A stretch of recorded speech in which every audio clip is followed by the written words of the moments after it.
अमेरिकी राष्ट्रपति Donald Trump ने गाजा में सीज फायर कराने के लिए एक प्लान तैयार किया है और इस प्लान पर अब भारत की तरफ से भी जवाब सामने आया है। भारत की तरफ से प्रधानमंत्री नरेंद्र मोदी की पहली प्रतिक्रिया सामने आई है।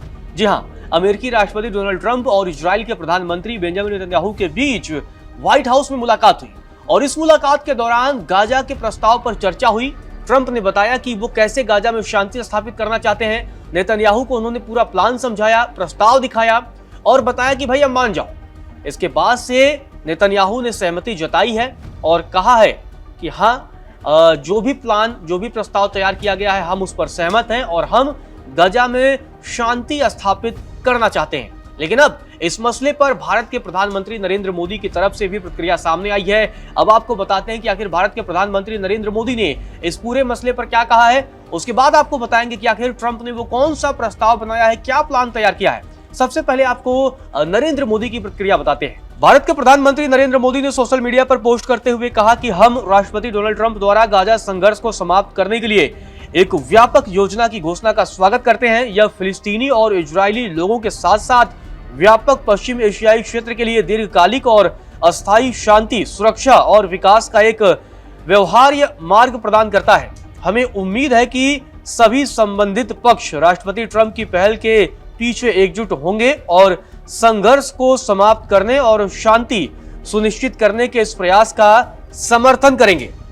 तो गाजा प्लान को लेकर प्रधानमंत्री नरेंद्र मोदी ने ट्रंप की तारीफ की है और कहा है कि हम इस पूरे जो प्रस्ताव बनाया गया है उसका समर्थन करते हैं। आपको बता दें कि भारत का डे वन से स्टैंड क्लियर था कि पूरी दुनिया में शांति होनी चाहिए। भारत लगातार युद्ध के खिलाफ रहा है और भारत ये भी कहता रहा है कि फिलिस्तीन को भी भारत मान्यता देता रहा है और संयुक्त राष्ट्र में भी भारत ने फिलिस्तीन राष्ट्र का समर्थन किया। तो ट्रंप का जो प्लान और प्रस्ताव तैयार हुआ है उसमें फिलिस्तीन का भी जिक्र है और सीधे तौर पर कहा है कि हाँ, हम फिलिस्तीन का समर्थन एक तरीके से कहीं न कहीं करना है, क्योंकि उन्होंने कहा कि जो भी बस्तियां बसेंगी उसमें फिलिस्तीनी रह सकते हैं। तो थोड़ा ट्रंप के आपके प्रस्ताव के बारे में आपको बता देते हैं। ट्रंप ने कहा कि बचे बंधकों की रिहाई होनी चाहिए, ये प्रस्ताव में है। इसके अलावा गाजा में अधिक से अधिक मानवीय सहायता की पहुंच होनी चाहिए।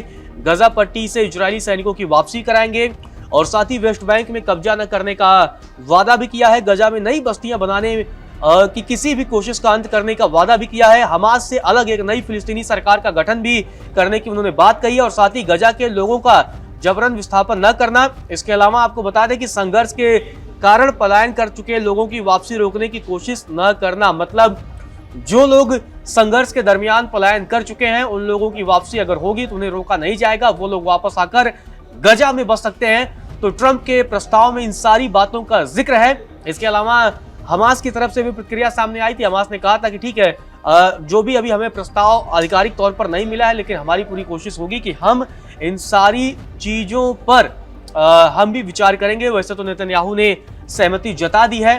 तो अब लेकिन ट्रंप ने एक चेतावनी भी दी थी और कहा था कि अगर हमास प्रस्ताव को नहीं मानेगा तो हम इजराइल से कह देंगे कि आप सीधे तौर पर हमास का खात्मा कर दीजिए। आपको बता दें कि 2023 7 अक्टूबर 2023 वो तारीख थी जब हमास के आतंकियों ने इजराइल पर एक बड़ा हमला किया।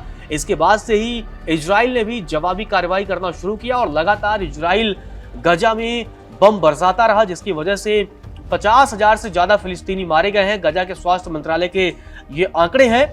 लेकिन अब ट्रंप इस पूरे मसले पर कहीं न कहीं शांति स्थापित करने की कोशिश कर रहे हैं। इजराइल के प्रधानमंत्री नेतन्याहू के साथ उन्होंने मुलाकात की और मुलाकात के दौरान उन पर यह दबाव भी डाला कि आप अब सहमत हो जाइए, हम गाजा में एक नया प्लान तैयार करेंगे, गाजा को नए सिरे से बसाएंगे। और उनके इसी प्रयास की अब भारत के प्रधानमंत्री नरेंद्र मोदी ने भी तारीफ की है।